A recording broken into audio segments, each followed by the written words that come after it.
ஒரு லைக்குக்கு ஆசைப்பட்டு ஏன்டா லைஃப்பை தொலைக்கிறீங்க அப்படிதாங்க எனக்கு இருந்தது. என்ன அப்படின்னு பாக்குறீங்களா, இப்போ இந்த வீக் ஃபுல்லா ஒரு பெரிய இன்சிடென்ட் இங்க துபாயில போயிட்டு இருக்கு. இந்த இன்சிடென்ட்லாம் பார்க்கும்போது இந்த ஸ்டோரி உங்களுக்கு ஷேர் பண்ணணும்னு எனக்கு தோணுச்சு. ஒரு 6 to 7 months முன்னாடி நாங்க ஒரு ஃப்ரெண்ட்ஸா கேங்கா நான் அபுதாபி போயிருந்தோம். யாஸ் ஐலாண்ட் லைக் வந்து இது டீம் அவுட்டிங் தான் போயிருந்தோம். யாஸ் ஐலாண்ட்ல பர்டிகுலரா இந்த வார்னர் ப்ரோஸ் அப்படிங்கிற இது கேம்ஸ் ஆக்டிவிட்டி அப்படிங்கிற ஒரு பிளேஸ் அது. ஸோ நான் அப்போ போயிருந்தோம். இது லைக் ஆல்மோஸ்ட் வந்து ஒரு ஆஃப்டர்நூன் டைம். எனக்கு ரொம்ப டயர்ட் ஆயிடுச்சு. நான் கொஞ்சம் வெளியில் நின்றுட்டேன். என்னோட ஃப்ரெண்ட்ஸ் வந்து உள்ளே போயிட்டு அவங்க விளையாண்டுட்டு இருந்தாங்க. அது வந்து ஒரு கார் ரிலேட்டட் கேம்ஸு. அப்போ என்னன்னா அது வந்து அந்த பர்டிகுலர் கேம் ஏரியாவில் 15 பீப்புள் அலோடு. என்னோட ஃப்ரெண்ட்ஸ் வந்து ஒரு 6 பீப்புள் வந்து உள்ளே இருந்தாங்க. ரிமைனிங் எல்லா பீப்புளும் வந்து எமிரேட்டி அதர் லைக் அப்ராட்ல இருக்கவங்க எல்லாருமே இருந்தாங்க. ஸோ என்னன்னா அப்போ என்னோட ஃப்ரெண்ட்ஸ் வந்து எங்கிட்ட ரெக்வஸ்ட் பண்ணாங்க, கேன் யூ கேப்சர் த வீடியோன்னு. நானும் வீடியோ எடுக்க ஸ்டார்ட் பண்ணேன்.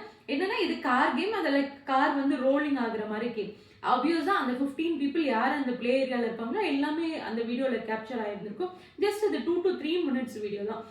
ஒன்ஸ் வந்து வீடியோ கேப்சர் பண்ணிட்டு கேமும் கம்ப்ளீட் ஆகிட்டு வெளியே வந்ததுக்கப்புறம் நான் லைக் வந்து நான் டயர்ட் ஆயிடுச்சுன்னு சொல்லிட்டு நான் ஜூஸ் குடிச்சிட்டு இருந்தேன். ஸோ சடனாக வந்து அந்த யார் அந்த பிளே ஏரியாவில் இருந்தாங்களோ எமிரேட்டி பீப்புள் தே கேம் லைக் அவங்க என் முன்னாடி வந்துட்டு அவங்க ரிக்வஸ்ட்டை தான் கேட்டாங்க, can you share that video அப்படின்னு. நானும் ஓகே அந்த வீடியோ நான் உங்களுக்கு ஷோ பண்ணேன். ஜஸ்ட் அதில் அவங்களோட ஃபேஸ் ஃபுல்லாக விசிபிள் ஆகல. பட் ஏன்னா அவங்க ஆல்ரெடி வந்து ஃபுல்லாக கவர் அப்பில் இருந்தாங்க. ஜஸ்ட் ஃபேஸ் மட்டும் அவங்களோட விசிபிள் இருந்தது. வீடியோ நான் ஷேர் பண்ணதுன்னு ஷேர் பண்ணி முடிச்சதுக்கப்புறம் உங்களோட வாய்ஸ் டோன் சேஞ்ச் ஆகிட்டு கொஞ்சம் ரூட் வேல இமீடியட்டாக வீடியோ டெலிட் பண்ணுன்னு கேட்டாங்க. நான் அப்புறம் என் ஃப்ரெண்ட்ஸை பார்த்தீங்கன்னா அவங்க தான் என்கிட்ட ரெக்வஸ்ட் பண்ணாங்க வீடியோ எடுக்க சொல்லிட்டு, நான் அப்புறம் சரின்னு சொல்லிட்டு அப்புறம் அவங்களும் டெலிட் பண்ண சொல்லிட்டாங்க. நான் வீடியோ டெலிட் பண்ணிட்டேன். இது வந்து ஜஸ்ட் ஒரு 2 to 3 minutes கான்வர்சேஷன் ஆயிடுச்சு. அவங்க சைடு ஒரு 8 to 9 பீப்புள், என் சைடு ஒரு 8 பீப்புள். ஸோ ஆல்மோஸ்ட் இது ஒரு மாதிரி கேங் கான்வர்சேஷனான ஒன்று. அங்கேருந்து செக்யூரிட்டி வந்தாங்க. செக்யூரிட்டி வந்து ஒரு மலையாளி தான். அதுக்கப்புறம் செக்யூரிட்டிகிட்ட எக்ஸ்பிளைன் பண்ணோம். அப்புறம் அந்த எமிரேட்டி பீப்புள் போயிட்டாங்க. அப்புறம் தான் செக்யூரிட்டி எக்ஸ்பிளைன் பண்ணாரு, இந்த மாதிரி நிறைய இன்சிடென்ட் இங்கே நடக்குது. லைக் ஈவன் வந்து அது அரெஸ்ட் வரைக்கும் போயிட்டு 1 year ஜெயில் வந்து டைரக்டாக சொல்லிடுவாங்க. எந்த ஒரு ஜஸ்டிஃபிகேஷன் நம்ம சைட்லேருந்து கொடுக்க முடியாது அப்படின்னு.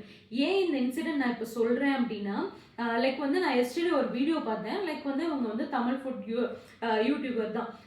அவங்க வந்து இங்கே துபாய் வந்திருக்காங்க. ஒரு இரானியன் ரெஸ்டாரண்ட்டில் போய் சாப்பிட்டுட்டு இருக்காங்க. சம் எமிரேட்டி பீப்புள் வந்திருக்காங்க. அந்த பீப்புள் வந்து அவங்க வெல்கமிங் வந்து அவங்க அந்த வீடியோவில் அந்த பார்ட் வந்து கேப்சர் பண்ணிட்டு லைக் அதை கமெண்ட் அடிச்சுட்டு அந்த வீடியோ போஸ்ட் போட்டிருக்காங்க.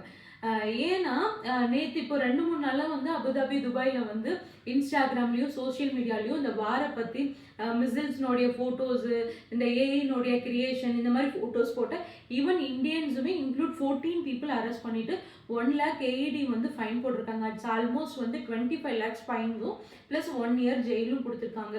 ஸோ இதுலேருந்து கண்டிப்பாக நம்ம எஸ்கேப் ஆகவே முடியாது. நீங்கள் என்ன ஒரு ஜஸ்டிஃபிகேஷனும் அவங்களுக்கு கொடுக்க முடியாது.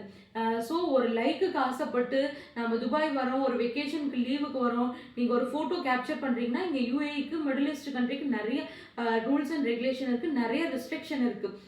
நாட் ஓன்லி எமிரேட்டி பீப்புள், நீங்கள் இந்த அப்ராடில் இருக்கவங்களே வித்தவுட் அவங்களோட பெர்மிஷன் இல்லாமல் நீங்கள் வீடியோ கேப்சர் பண்ணுறீங்க, ஒரு வந்து ஃபோட்டோ எடுக்கிறீங்க, அது வந்து சோஷியல் மீடியாவில் போஸ்ட் போடுறீங்கன்னா ஆப்வியஸாக உங்களுக்கு டைரெக்டாக வந்து ஃபைன்ஸும் ஜெயிலும் தான் வந்து இன்ஃபார்ம் பண்ணுவாங்க. ஸோ பி அவர். நீங்கள் இங்கே வரீங்க அப்படின்னா உங்களோட என்டர்டைன்மெண்ட் ரிலாக்ஸேஷனுக்கு தான் வரீங்க. 1 year ஜெயில் ஆகிடுச்சு அப்படின்னா நீங்கள் அதிலேருந்து வெளியே வரத்துக்கு நீங்கள் எவ்வளோ அமௌண்ட் பே பண்ணி அது ரொம்ப வந்து டிஃபிகல்ட் சுச்சுவேஷன். இது ஒரு ஜஸ்ட் ஒரு அவேர்னஸ் வீடியோக்காக தான் நான் போஸ்ட் பண்ணேன்.